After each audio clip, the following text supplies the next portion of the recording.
3 साल पहले when we started the program for diabetes, this is what we started with. सुबह सुबह 1 चम्मच घी लेना.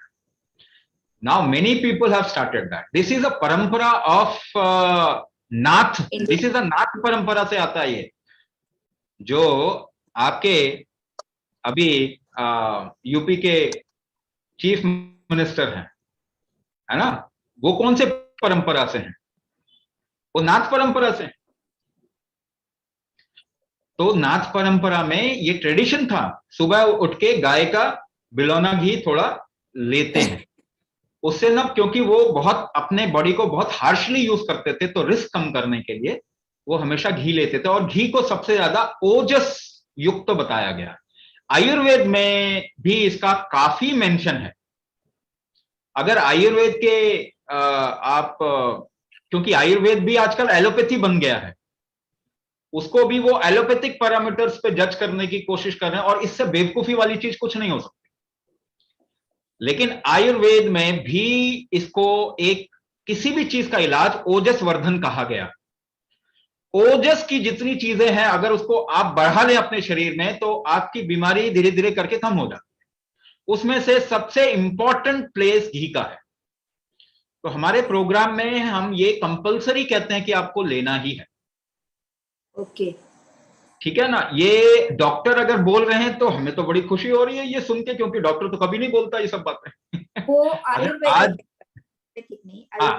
आयुर्वेद में तो बोलेंगे ये. आयुर्वेद में भी अभी तक तो बोल नहीं थे. मैंने सुना नहीं किसी डॉक्टर को आयुर्वेद में आयुर्वेदाचार्य भी बोलते हुए, क्योंकि वो तो घोट घोट के वही क्या कहते हैं स्टेरॉइड से खिला रहे थे लोगों को. तो आजकल आयुर्वेद का अगर उद्गम हो रहा है और आयुर्वेद के डॉक्टर्स ऐसा बोल रहे हैं, तो बड़ी खुशी की बात है, बहुत अच्छी बात है. और एक्चुअली में मैं तो ये भी कहूंगा कि आप एलोपैथिक डॉक्टर के पास जाते हो ना, कभी कभी भूले भटके आयुर्वेद डॉक्टर के पास भी चले जाओ. आप जहां पैसा इन्वेस्ट करते हैं ना, वो चीज बढ़ती है. आपने केमिकल दवाइयों पे इन्वेस्ट किया, देखो कहां पे उन्होंने ऑप्शन ही नहीं छोड़ा कोई. आप थोड़ा भूले भटके आयुर्वेदाचार्य के पास भी चले जाएं, किसी आयुर्वेदिक डॉक्टर के पास भी चले जाएं, किसी पंचकर्मा केंद्र में भी चले जाएं, उनको भी सपोर्ट मिलेगा, वो भी आगे बढ़ेंगे. और इस तरीके से, और वो तो नुकसान नहीं करेगा ना आपका.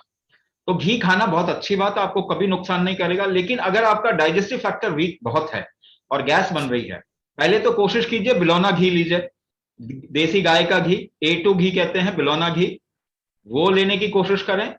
और आप, अगर आपका डाइजेस्टिव फैक्टर वीक है, तो बहुत कम से शुरुआत करें. ऑल्टरनेट भी जा सकते हैं, जैसे वर्जिन कोकोनट ऑयल. अगर आपको घी बिल्कुल भी सही नहीं सूट कर रहा, तो शुरुआत कर सकते हैं वर्जिन कोकोनट ऑयल.